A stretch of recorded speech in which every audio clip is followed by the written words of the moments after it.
আল্লাহর কাছে এত করে চাইলাম, আল্লাহ আমাকে দিল না।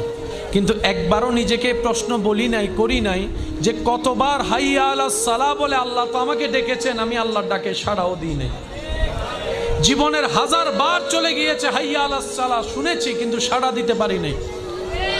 কতবার আল্লাহ পাক বলেছে বান্দা আমাকে ডাক, আমি তো ডাকিনি। বান্দা এটা কর, আমি তো করিনি। বান্দা এইভাবে চল, আমি তো চলিনি।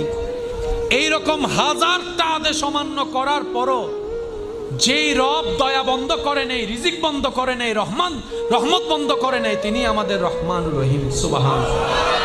তো মুমিন বান্দারা আফসোস করে না, আপত্তি করে না, ওনারা অপেক্ষা করে রবের হুকুমের। ওই রবের হুকুম আসা পর্যন্ত অপেক্ষা করার মাঝখানে যে রাস্তা, এটার নামেই সবর, এটার নামেই ধৈর্য। বলেন না সুবহানাল্লাহ। ওনারা সবরের রাস্তা দিয়ে যায়, শুকরের মাধ্যমে